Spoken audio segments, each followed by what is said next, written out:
My name's Enrico. Somebody told me this is a bad idea. When my attempt to like get attention for these story ideas via social media. Um, I don't know about that. I have lots of bad ideas, and sometimes they turn out to be really good. Um, I was homeless in high school. I have a kind of abusive childhood. I won't go into it on LinkedIn, but I was also told it was a bad idea for me to come to Los Angeles when I was 18. Everybody said it was a bad idea except for my grandfather. Um, I was told it was a bad idea to even try to go to USC with my economic background and things like that. I was told I was actually told I wouldn't make it to Marine Corps boot camp by certain people. So how I ended up in the Marine Corps, I always wanted to join the Marine Corps. When I was a kid, I have an aunt I was close to. She's actually permanently institutionalized with schizophrenia, unfortunately. Um, and she bought me this special edition GI Joe. It's called Gung Ho, and he was the embassy guard edition, so he had the dress blues with the sword. So yeah. So then I figured I'm gonna think outside the box and post these things about my stories I wrote and see if somebody's interested. I don't know. Like I figure like what's the worst that can happen? Somebody's gonna say no. I'm in the same boat already. So I set and sacrificed and didn't work. I went to a thing at the AFI Film Fest, and this guy was like, "You should not do anything but what you want to do." And I was like, I don't know. And somebody's like, you should keep your IT certifications just in case and have a side job. And he was like, if you want to be a writer or work in entertainment, that's all you should do. Just do that. Don't do anything else. Because he has something to fall back on, you'll fall back on. And I was like, you're right, man. That's what I do my whole life. I have something to fall back on, I'll fall back on it. Oh, you're right, man. And then I ended up with not a lot of money. I was like, this might have been a bad idea. Why did I listen to this guy? But, I mean, I don't know, man. I finished a couple screen. Some of my stuff got stolen, but I finished a couple screenplays. So maybe it wasn't such a bad idea. You know, I got a couple. All of them I really like. I think one just spoke to me more. But I was thinking this is a bad idea. But I guess it turned out. I don't know. If you finish something and if you accomplish something you want to do, it's a good idea. But man, I was just thinking this is a bad idea, man. I'm like not doing good. I'm on food stamps and everything, man. I'm on EBT and everything, man. I could have been going to work and even a part-time IT job getting like with my experience and resume, I could have been getting like $40 an hour, man. And I thought about it and I was like, this is what you really want to do though. My first job when it came to LA was an actor, children's theater. I did a one-man play called Your Incredible Brain. It's really really corny. But I was like, yeah, what would you do? What would you do? What would you do if money wasn't an object? If money wasn't a thing, what would you do? If you didn't have to worry about money, if all your needs were taken care of, food, clothing, shelter, and you wasn't money, what would you really do? And that's what I thought about. What would I really do with the rest of my life? What would I really do if money wasn't an object? If I didn't have to think about money and rent and FICO scores and all that stuff, what would I do? And I just really had an office space moment. I went to med school. I was just staring at I was just like living on the side of the road, just backpacking, like staring at the ocean, like just like it was kind of nice, man. I got into nature, got a lot of fresh air. You know what I mean? Got my health it's probably healthy, really healthy for me. But you just think about that, like what would you really want to do? You know, if money wasn't an object, what would you really want to do? You know, what do you really love to do? And I'm not like a communist, but the older I get, the more you start to get like really like. I've seen people like that. You start to get like really like. Start to get like, what does this really matter? What does this really matter? Like, what does all this matter? Like, what am I like?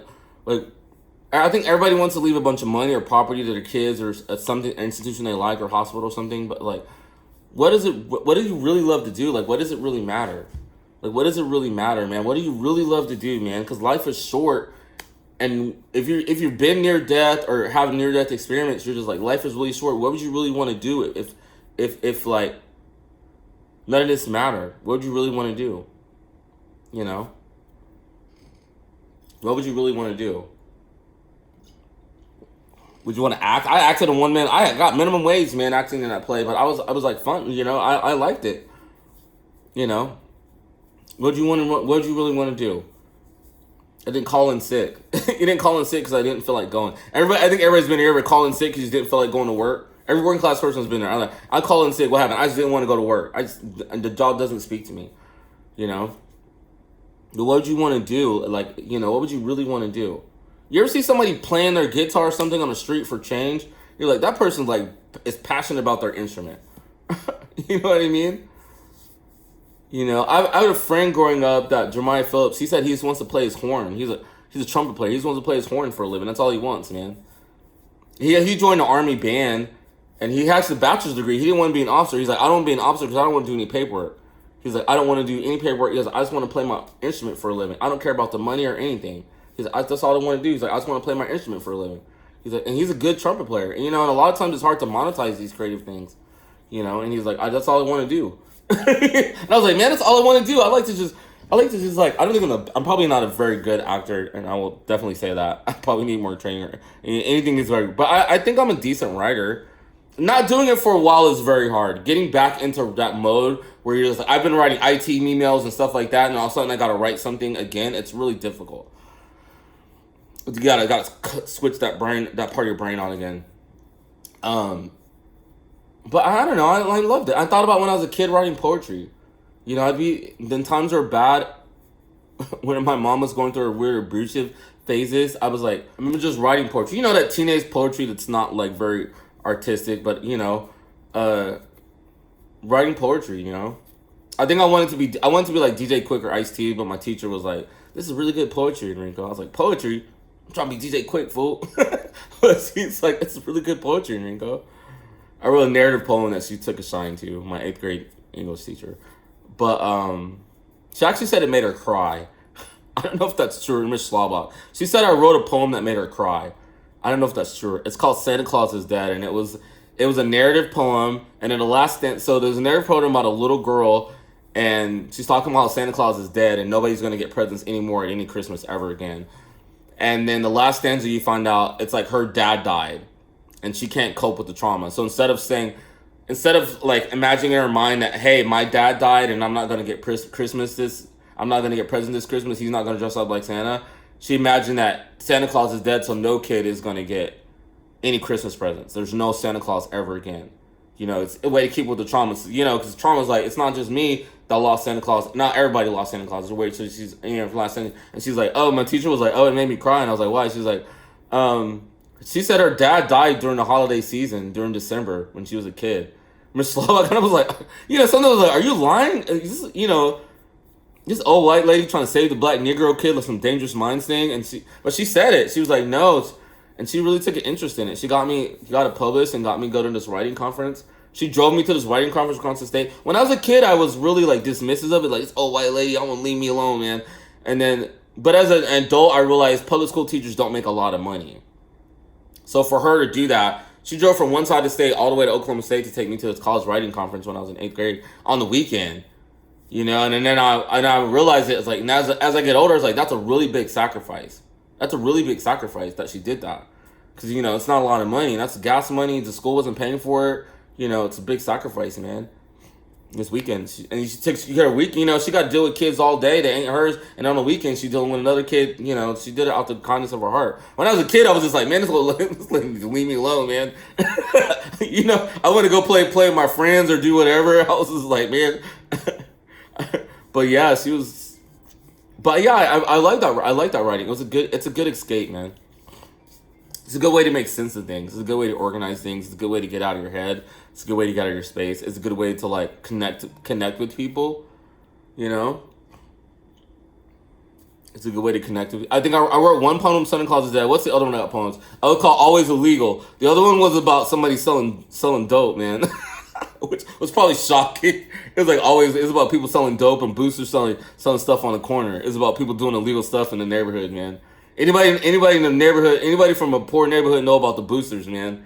So booster is somebody who go and shoplift stuff for a living and sell it. So the boosters, man. I remember this booster. The booster had a van. The booster pop up with a van, man. I'm not gonna say the name. It's statute of limitations, but man, I don't know who the booster was. Booster opened it with a van, bro. They might, you know, stuff fell off the truck, bro. You get some speakers, bro. I knew this one booster had meat. This one girl what was her name? But I can remember where she lives, bro. She used to go in the store and shoplift the meat, bro. You get packs of meat, bro. Ground beef, everything, everything. Booster come up, pull up with everything, man. You just like speakers, shoes, everything. It fell off the truck, man. Everything, man. Boosters come with everything, bro. Everything, dude. But I wrote this whole poem. It's called Always Illegal. It's called Always Once Illegal, Always Illegal. It wasn't about illegal immigration, but it's about doing illegal stuff, you know. And it's like how it's this whole poem. But she took a shine to it. I was like, oh, she's like, this is a really good poetry. I was like, poetry. I was trying to be DJ Quick or like Ice-T. I was like, man, I ain't trying to be no poet. What are you talking about, man? But I thought about that poem about the. I was like, why did I write I wrote a poem about the perspective of like a little. She's like a 5-year-old girl, like a 5-year-old girl. And it was an interesting experience because like I connected to her. I connected to this like I'm just like 13-year-old black kid, and I'm connecting with this like 65-year-old white lady, you know, with this story about a little girl that's not about any of that's, and it's kind of connects us. And I think I probably wrote the story because my dad abandoned me once, and actually that was before my dad abandoned me, but he was actually not a good dad before that. Anyways, he's very standoffish. He like hangs up the phone with you when you call. He's a very mean-spirited person, to me, but. I think I wrote that about like losing a dad. I actually don't really know what it's like. My mom had a live-in boyfriend that got his parole violated and went to prison and hung himself. So and it's kind of maybe the closest thing to dad I ever had. So it's about a loss of a parental figure, and maybe that was my way of coping with my own issues too. I don't know, but I thought about this thing, and she was like, "It made me cry." I was like, "It made you cry?" It's like my dad died over Christmas holiday season. When I was a little kid, I was just like, "What?" And I was like, "I totally made that up out of my head." I was like, "Whoa, this is really." And you think about how powerful the medium is. You know, I know Martin Scorsese said, and I'm not gonna argue with Martin Scorsese because he's like, I don't want to argue with him. I have an opinion though. Right. I think I know every word to Goodfellas and Casino, but he says like the Marvel movies aren't cinema, comic movies aren't cinema, and who am I to say? But I know my son, it's an entry to cinema, and it's fun. My son can do a perfect imitation of the blip where Spider-Man disappears. He's like, Mr. Stark, I feel, and he does a perfect imitation of it. And I'm like, yo, he's a perfect imitation of it. And it's like, for him, that's cinema. That's for him that he can't watch Goodfellas and Casinos and all that. But for him, that's cinema. That's a big thing. You know, I remember in the theater during that blip, bro, when Rocket Cool was saying group, people were crying, man. There was an audible gasp, like, people were like crying. People were just like, oh my God. Like, it's man, Logan, I think Logan is good, man. Logan speaks to everything. I have a daughter. Logan speaks to a lot of things, man. I don't know about that. I grew up reading comic books too. And I don't know about that, man. The Sierra Empire and all those things that were like big fantasies in me, you know. Superman dying, the comic book. I remember buying that off of 7-Eleven, the newsstand. The Superman died had the picture of his cape on the stick, man. Everybody on the rubble, and everybody knows what I'm talking about. Had just the cape on the stick, man. It's like this Superman's buried under the rubble and he can't get up. You know, I remember the Age of Apocalypse. I bought all those comic books when I was a teenager. You know, just like, oh, what's gonna happen? You know, I remember the Dark Phoenix saga. I got these. I used to get these old comic books from Goodwill, and it was a Salvation Army. It was $1. It was a string, man. You get a bundle of comic books, and they would be like, all the pages would be missing, the cover would be torn, like, you know, you're just like. Issues would be missing. It might be like 1 through 5, and 6 to 7 would be missing. And there'd be one random one in there, like 3. There was a 3D Man. I never heard of 3D Man. Anybody never heard of 3D Man? I had the 3D Man comic book, but it was like just random comic books together, man. It's mishmash comic books, you know. But those are big to me. Those are cinematic to me. You know, I cried at Top Gun when I was a kid. I cried, man, when Goose hit the canopy. Come on. When Goose hit the canopy, I remember, man. I remember a little tear came down. And I was just like, Goose, and I don't know what it was like to be a Navy pilot or anything, but I'm here like, oh, that's his best friend, man. You can relate to that. It's like, he lost his best friend, man. That's really sad. You know what I'm saying? I think my best friend at that time at elementary was Eric Egberg. We used to play kickball, and it's like, man, what if, you know, you can relate to it. You can relate to it. It's a powerful medium. It's a powerful medium, dude. It's a powerful medium. But I thought about it. I was like, man, I wrote a story that made this. I wrote a story in 8th grade that made my teacher cry, and I was just like, that's interesting. It's an interesting thing, you know. And what was it was about, you know. I think it was. I think it might. You know. I think about it now. And I was like, I think it might have been about me. You know, just like this little girl doesn't have a dad, or doesn't have her dad died. There's no Santa Claus. There's no joy in her life, and you're imagining that everybody. You know. It's a powerful medium. I don't know about that. I don't know about that, man. There's enlightenment. There's enlightenment in a lot of stories, man. There's enlightenment in a lot of stories, man. I like Requiem for a Dream. I think that's a beautiful love story. It ends horribly, but I think it's a beautiful love story. I think it's a beautiful story, man. In a way, a lot of people probably have horrible. A lot of people have more bad relationships than good ones, man. You know, the rom-com thing is great, but a lot of people's life is probably more like Requiem for a Dream than it is a traditional rom-com. You know, that's really heartbreaking. Where where he's calling Marion from jail, and he's like calling her, and he's just like, you know, it's really heartbreaking, man.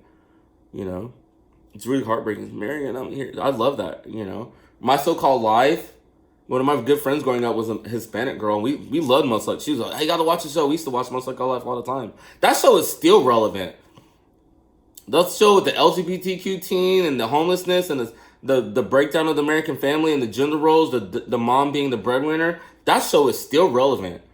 I showed that to my ex-girlfriend, and she's like 13 years younger than me. She's different generation. And she loved it. She's like, I love this show. And I was like, yeah, it's a great show. And it stands the test of time, and it's so timeless. And you're like, that show speaks to things that people are just talking about right now. Like, we're still talking about these issues. We're still talking about these issues, homelessness and LGBT and stuff like that. And that show spoke to that long ago.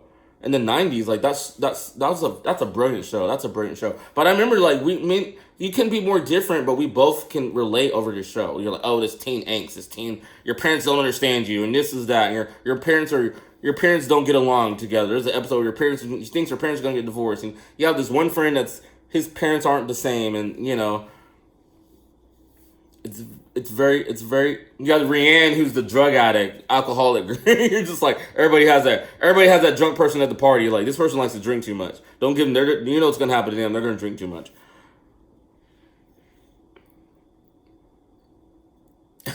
But you can really, it's not how powerful it is, and how happy it makes me. And then, like, I was like, oh, maybe I'll do something to make somebody else happy.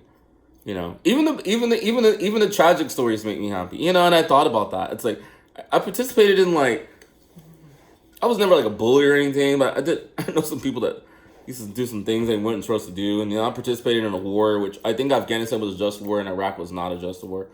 But you know, I was like, what I want to do something that make people happy. That's one thing I did like about IT help desk. You do get to kind of fix people's problems and I did like about, you enable them. I was like, I want to do something that really makes people think, be thought-provoking, and then make people happy. You know, I think entertainment, media, movies, TVs, it makes people happy. It's a way to bring people together. It's a way for people to relate to each other. It's a way to people to understand themselves and other human beings, you know? I was never, it's weird, I grew up in an environment that's really homophobic, and I was never kind of like that, and it's probably because of My So-Called Life. I'm not even exaggerating. It's probably because of My So-Called Life, you know, the whole thing with Ricky. But you can see people relate. I knew a girl, this girl in the Marine Corps, she's this country girl from Oklahoma, and she loved East Los, that teen drama on Hulu about Hispanic kids. I remember she told me she asked me something about it one day, and I was just like, East Los, and because like she knew I lived in Los Angeles. I was like, I never lived in East LA before. She was obsessed with it. She's like, I love this East Los. Have you seen it? I was like, no, I haven't seen East Los, Gurney Sergeant Cruz. She's like, have you seen this East Los? Have you seen it? I was like, why are you trying to watch this teen drama with Mexican kids, bro? This is really weird. And she's like, you gotta watch it. Sergeant Green, watch this East Los. Just watch it. Try it out. And she has this real thick accent. I was like, and one day I watched East Los, and I was like, oh, it's a really good show. I watched it, and then I had to stop watching it because I was spending too much time. It's like, man, I was all into who's going to go to the prom and whatever. But I was like, why? And I was like, oh, it's a good show. It connects. Some of the things are universal. You know, I'm sure being a teenager in Oklahoma was nothing like being a teenager in a high school in East Los Angeles. But there's some things that probably were universal, right? The system, your parents don't understand. adversity. It's things that connect to people. And she was obsessed with East Los, man. She was slept with this team. I was like, man, she was like 40, 45 watching this teen drama. I was like, man, but I realized I could still watch My So-Called Life and I still would like it. I could probably still watch Daria and still like it.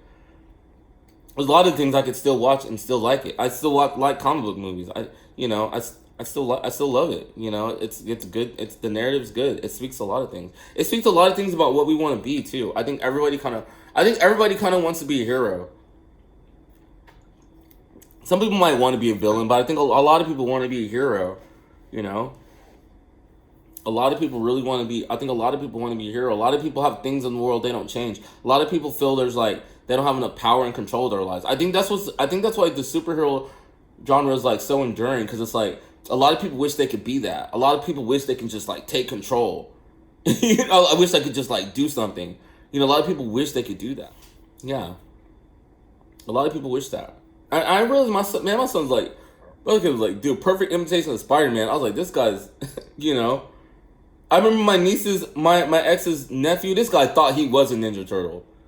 This dude was like, he wore the mask 24/7, bro. I remember I spent a night at their house, baby. He wore the mask 24/7. He thought he was a Ninja Turtle. You can tell this kid, you can tell him he wasn't a Ninja Turtle. He'd be like, you gotta call him Raphael or Donatello. You can't even call him Alex, bro. This guy was just into Ninja Turtles. But I remember as a kid, I was the same way. I was like, man, here I am. I think I was 35. He's like 8 or 10. I was like, he's the same way I was as a kid, because these things are so universal. I think everybody had the Ninja Turtle phase, man. When it was a Ninja. Vanilla Ice was in the movie with the Ninja Turtle rap. But I was like, these things are so universal and so timeless. I hope I can make one thing that's even halfway that timeless. Halfway that timeless, man. Halfway that time. This guy thought he was a Ninja Turtle, and I was like, I remember the same way. I wish I was a Ninja Turtle too. I wanted to be a Ninja Turtle too, man. I grew up, and you got to get a job. You can't be a Ninja Turtle. I wish I could be a Ninja Turtle. But I had a phase.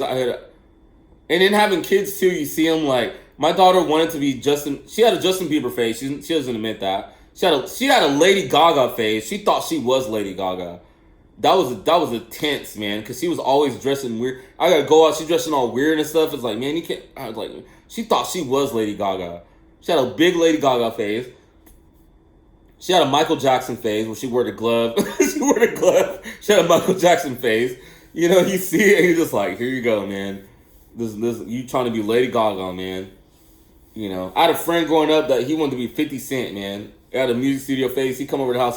He's like, I got a 50 Cent instrument off the internet. And he was like, man, put on this 50 Cent. And he thought he was 50 Cent. This guy thought he was 50 Cent, man. He thought he was 50 Cent. This guy wanted to be 50 Cent so bad. He thought he was 50 Cent, man. He thought, down to the background here. I think he was trying to sell drugs and didn't even like selling drugs. He's not a bad dude. I think he wanted to be 50 Cent so bad, man. In Oklahoma, he wanted to be 50 Cent so bad. He was like dying to be 50 Cent, man. It's just really intense. But I was like, man, I like that. I like that. I've met people in Japan who want to be Wu-Tang Clan. One of my good friends in Germany is how I met him. He's like, oh, you like it, the Wu-Tang Clan? I was like, this guy. I met some people in Japan who knew every word to every Wu-Tang song. So I thought I'd probably write something that might be interesting. I thought about that too. And also the absent meeting, when I was deployed and come back, they're like, people talk about shows, and I was like, man, those 3 years, those three to 4 years, I didn't really know what was going on. It's like all we had was on our iPod or the hard drive or on the share drive. It's like you don't get to watch any new shows. You watch maybe Friends or whatever you bring to the combat zone or to deployment. That's all you have, or what's on the share drive. And I was like, people talk about these different songs and media, movies, and I was like, when did this movie come out? I was like, oh yeah, I was in that black hole. But I remember how important, like, it's interesting pop culture. It's like a touchstone for people's lives, like, and hopefully I can create a story that's like even 1/10 of that, What am I? Welcome to the Dollhouse. Those are my favorite. Welcome to the Dollhouse. That's a really interesting one. Kids. I love Kids. Welcome to the Dollhouse was an interesting one. Different things. Boys in the Hood. I think Boys in the Hood for every African American. Boys in the Hood. Friday After Next. It really defines people's lives, man. But I really think that's probably, people say that. Why are you so pro LGBTQ and I'm not LGBTQ? Why are you say that? Even before my sister was had a lesbian relationship even before that. I think it was really My So-Called Life. I think that's what it was when I was a kid watching that. I was like, you used to feel so bad for Ricky, man. You see, and you can see that, and you can be like, man, look at what Ricky's going through. I remember that show. Ricky was always like, you felt bad for Ricky. He wasn't a bad guy. You're like, man, Ricky's a bad guy. People treating Ricky like this, and it's because he was getting. You start to think about it. You're like, man, you can get a lot of empathy. Something you don't think about. You get a lot of empathy. You start thinking about that. But I'm a cheerleader. That's another one. That's kind of interesting. It's not as serious, but that's another one, dude. But I was like, man, I just feel bad for Ricky. It's something I would never think about. Being a black dude in Oklahoma is heteronormative, playing football, wrestling, and I never thought about that. Like, oh man, there's probably a kid. And now that I'm older, some of the kids from high school, they come out and they're gay or whatever, and they're LGBTQ. But I remember one got a sex change when I went to high school. But I remember as a kid, I didn't really. But I remember watching that TV show. I was like, oh, that must be really hard for them just to be like that. And I would never think about that if I hadn't seen that show. I seen that show. I was like, oh man, look at Ricky. This guy's always like having it so bad and having it so bad and always rough. And that's a real thing. There's people, when I went to training work at a foster home, and there's kids who their parents kick them out because they're LGBTQ. There's real kids like that. Those parents will kick them out. Probably not in California, but there's real places that there's kids on the streets because their parents kicked them out because they think they're acting like a little sissy or whatever. I remember kids getting bullied. I thought about Ricky. I was like, man, I remember that. It's a powerful medium. It's anybody sitting in the packed theater and we're getting. I think a lot of people decry the loss of the theater community experience. Anybody talk there, you see the audible gasp. Everybody's like, oh, everybody's like, oh, everybody's like, oh, everybody's like, oh man, you know what I mean? I don't think I even really thought about AIDS until Kids came out. I never thought about people getting AIDS and then Kids came out. I was like, the last scene is like she gets Chloe Sevigny character gets AIDS and you're like, oh my god, it can be really it can be fun. It can lighten your mood. It can be really relevant. It could change you. It could bring people together. You know what I mean? It's a powerful medium, man. My small town in Oklahoma, I still remember when Colors came out. I didn't see it because my mom's super Christian, but I remember Colors came out and somebody had it in my school, and like kids were playing Crips and Bloods in Oklahoma. I'm from a small town, Oklahoma, Texas border. I swear to God, when that movie came out, and I was in sixth grade, I think. Maybe it came out on DVD or something, VHS. But when it hit Oklahoma, kids were playing Crips and Bloods on the playground in elementary school. But it's a very powerful medium. Kids were playing Crips and Bloods, and little kids in Oklahoma. And I think it was some guy had it on VHS test or something like that and went around the school or whatever. But I mean, like kids were playing that, and didn't even know what it was. And I was like, why are kids? And I think it's just a thing that there's a lot of probably disaffected youth. There's rebellious youth. You're rebellious as a kid, preteens. I grew up in a neighborhood where people aren't really poor. People are poor. People are kind of poor. It's like economically disadvantaged. You're like, oh, well, you can relate to that stuff. It's like we're economically disadvantaged here. They're economically disadvantaged there. It's like City of God. It's like that's some of the things are different, but some of the things are universal. Like there's a lot of kids that are out there struggling or economically disadvantaged. Parents don't have anything. It's kind of these things are kind of universal a little bit. And they're like, why did this? I was thinking, and when I started writing these things and thinking about like what I want to write about, I was like, why are some of these things? Why do some of these things relate to so universal? Why is this person in Korea in the CSI? Why is this person in Japan in the Wu-Tang? Why was I into Kung Fu movies? Why was I? But you start thinking about this, some of the things are universal. You're like, okay, it's the theme. It's a universal thing. It's the thing. But it's important. I think storytelling is important in all kinds of forms. It's very important, dude. And I was like, oh, that's what I always kind of wanted to do. And I remember just being as a kid, and that would make me happy. Even when like things were going bad, and my mom's being insane or something like that. Anybody have your little action figures, and you have a whole storyline with the He-Man, the He-Man or G.I. Joe or Star Wars. You're a kid, you have your action figures, and I see my son do that with the Legos, and he would talk, and my two kids are 10 years apart, so they don't really play on the same level together. But he has playing by himself. You see him with his little like, and he has a whole story he's made up. He's talking, hey, you want to go here, want to do that? And I was like, you see him? He has a whole story he made up. He has this whole universe he's made up in his mind with his little action figures. You know, and you're like, do this, and I'm going here, and I'm going here, and then the Lego jumps on a Hot Wheel car, and you're like, oh, this guy's got a. But I remember being the same way as a kid when things, you know, he had a much better childhood than I did. But I remember being a kid and like things are going crazy. My mom's talking about some crazy stuff about we can't use water. But I remember just having you can have your He-Mans and your GI Joes, and you have your own little universe. And I got the broken GI Joes from Goodwill. Anybody knows the GI Joes? The rubber band would break if they were used, so you just have the head and the arms of the GI Joe. But you can just have your own little world, make up your own little story. You know, this is my own little story, and I'm not a part of this anymore. I'm not a part. Whatever's going on in here, whatever my mom's talking about, whatever's going on with my dad, whatever's happening, we're about to get evicted, or whatever's going on. This is my world I created, and my world has two GI Joes and a Luke Skywalker and an old Darth Vader character, and that's what we're doing. You know, that's what we're doing. This is my world. Like the world doesn't exist. The rest of the world doesn't. I created this my own escape. You know. But I think it's important.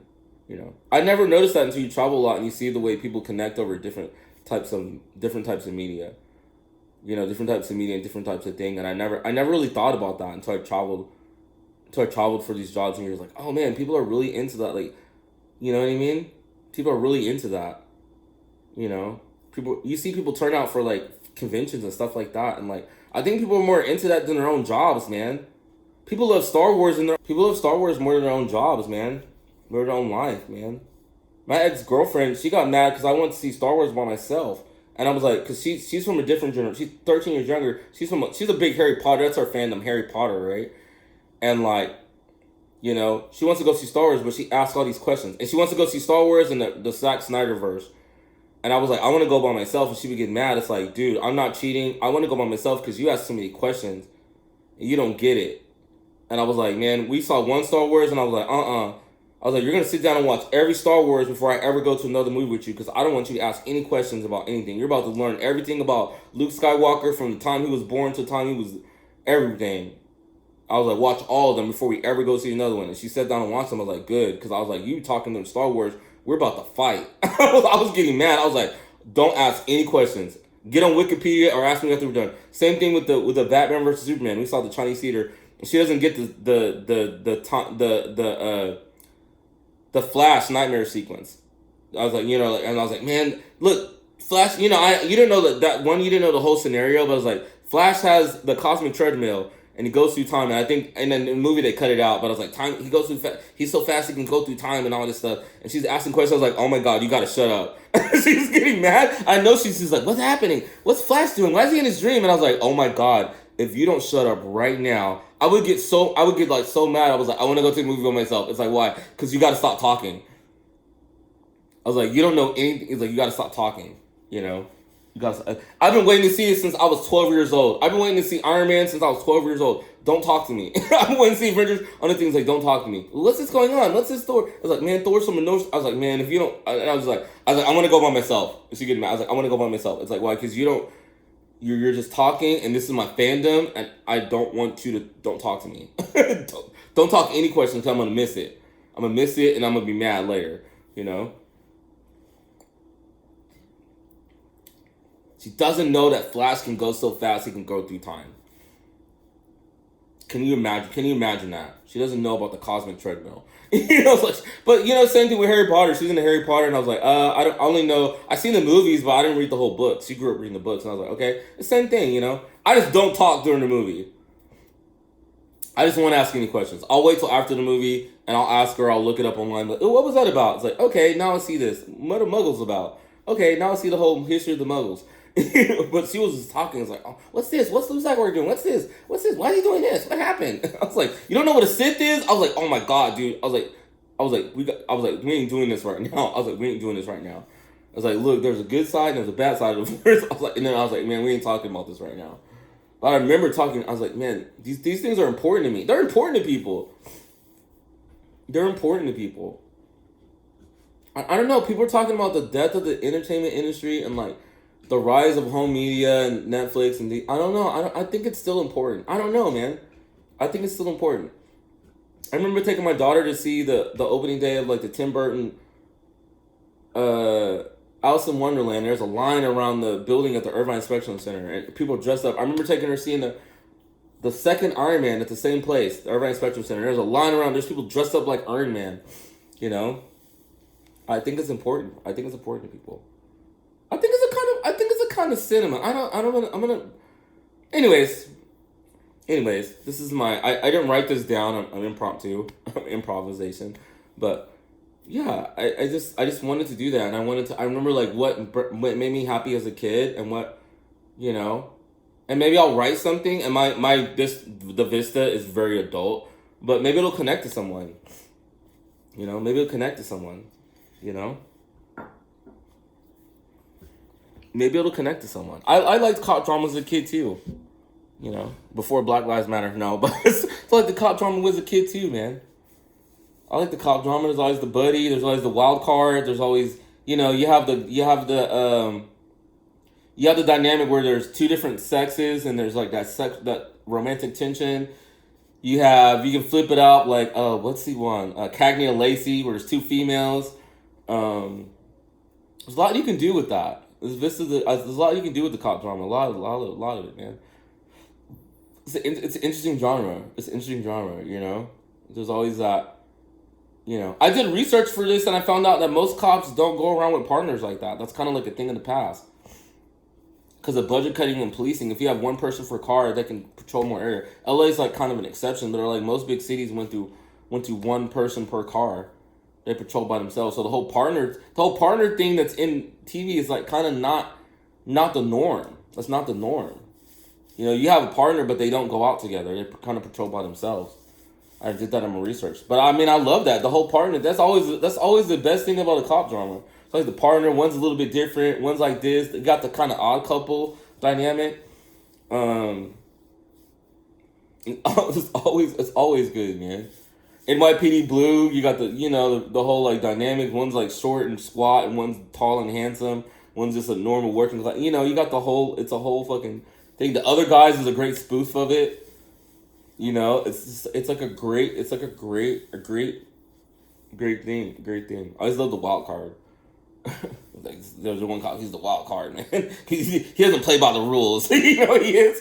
Or Hunter, that's another one. Like, he doesn't play by the rules, man. Him and D.D. McCall, that's another odd couple. He don't play by the rules, He's a cop with a criminal background, or it's always like you have the dirty cops dramas, man. Like this whole Serpico thing. It's like he's a cop, he's a little bit dirty, man. But they're so or like Rampart, you know what I mean? Where like you turn out he's like maybe a good cop but a dirty cop, but you like find out he's always just a dirty cop. It's always a good, interesting dynamic, man. Interesting dynamic. It's always fun. A lot of things are fun, man. A lot of things are fun. Anyways, that's why I wrote this. I kind of put all my eggs in one basket, which I still don't know if that's a good idea. But I mean, like, I think I did it and I accomplished it, and the story's out there, and hopefully someone sees something that they can make it, that they can create something tangible out of it and make it something real. But yeah, I lived in a homeless shelter and wrote it. I probably should have spent my money on something else besides taking train trips to Chula Vista to do research, but I did it. The police department there was the police department is not like the police department in TV show. It's not, but I mean, they were very helpful. I was surprised that I was like, hey, I want to do a ride along. I want to write this TV show about the script about your city, and they were like, oh yeah, sure, come on. They're like, just send me the first 10 pages. I was actually super shocked. I was actually super shocked, man. And I was like, it's not propaganda. It's not going to be like nice, pretty, nice. It's not like a kids from a tree. But they were just like, oh yeah, sure, come on. I was like, it was really shocking. I was really shocked, man. I thought people would be more like, I don't know. I thought it'd be more, this doesn't make us look good. I was in the military, and the military can be especially the Marine Corps is very PR conscious. They're very PR conscious, man. Funny, I'm going to deviate a little bit. So, funny story. I was in 29 Palms in training, and there was Jerry Lieto, who I'm a huge My So-Called Life fan, and huge Requiem for a Dream fan. Jerry Lieto and his band, 30 Seconds to Mars, were doing a video, and I guess it was kind of had something to do with the Iraq War. and like they had this public affairs officer that was like, we had this meeting formation, and they're just like, hey, we heard that Jared Leto and 30 Seconds to Mars is making, and then first of all they were saying like Jared Leto and 30 Seconds to Mars, like the band just called 30 Seconds to Mars, but they're like Jared Leto and 30 Seconds to Mars is making this video, and we think he might talk to Marines about it, and we just want you to know. And I was like, man, Jared Leto, it was in 29 Palms in the middle of the desert. I was like, Jared Leto's not coming to the middle of 29 Palms to talk to anybody. I highly doubt it. I highly doubt it, man. I highly doubt it. I highly doubt they're probably gonna cast extras in it. They're not gonna cast actual Marines. I was like, number two, and then he kept saying, Jared Leto on 30 Seconds to Mars, and they're like, oh, then he said this, he's like, if Jared Leto on 30 Seconds to Mars comes and talks to you, this is what you're gonna say. We stand ready to support the President of the United States and the National Command Authority in any capacity, and they gave us this whole blurb of what you're supposed to say, and it's like, yo, if Jared Leto, I was like, he kept saying, Jared Leto, it's not Jared Leto on 30 Seconds, it's Jared Leto. Or it's 30 Seconds to Mars. The band is called 30 Seconds to Mars. I was like, second of all, bro, I love my country. I love the Marine Corps. But if Jared Leto comes and asks me to do anything, I'm fucking doing it. Fuck this uniform. Fuck this uniform. I'll take the court martial. I was thinking, if Jared Leto, if I ever get off work and I'm walking to the barracks and I fucking see Jared Leto and he asks me to do anything, I'm fucking doing it. I don't care what the fuck it is. If Jared Leto tells me to shoot the president, I might shoot the president.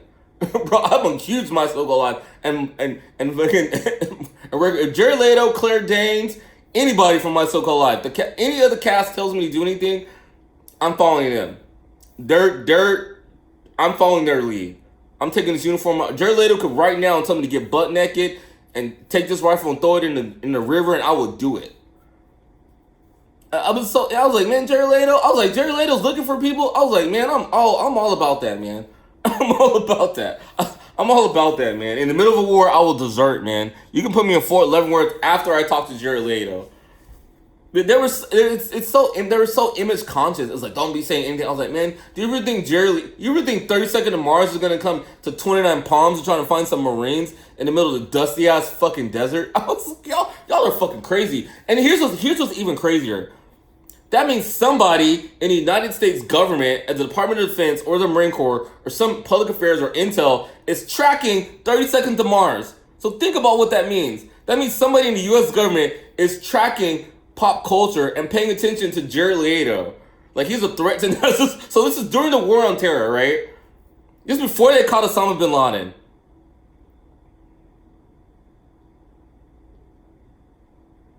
This is before they caught Osama bin Laden. Before they caught Osama bin Laden, somebody's worried about what Jared Leto's doing.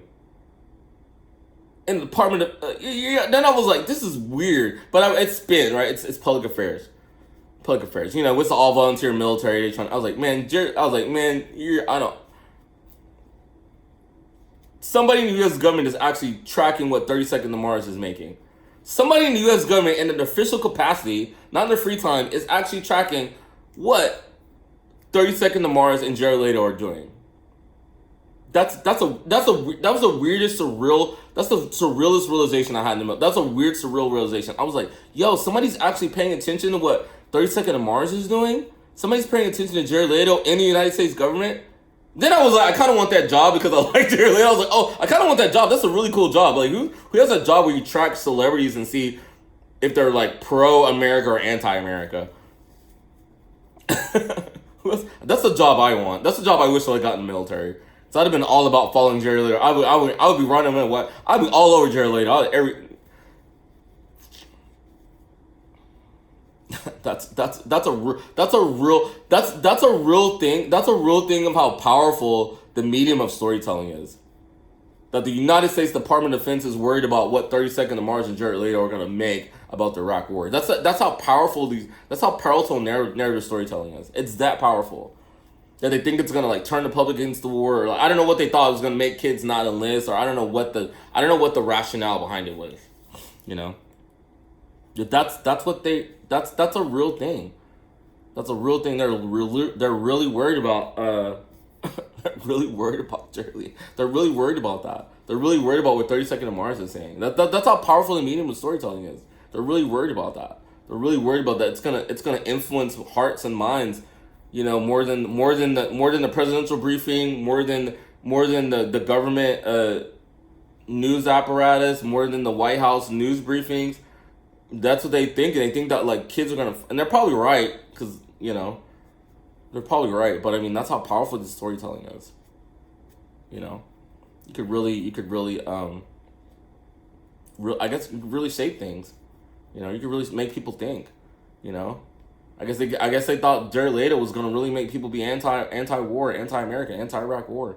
You know, they did the whole thing about the Dixie Chicks too. They tried to trash them when they said something, which turned out to be kind of correct. But you know, it's a powerful thing. It's a very powerful thing, very powerful thing. So I hope people find my storytelling a little bit powerful, that people can connect to it. Even someone who hasn't had these experiences or hasn't been there, and can see what my imagination was, see what I was trying to get out of my imagination.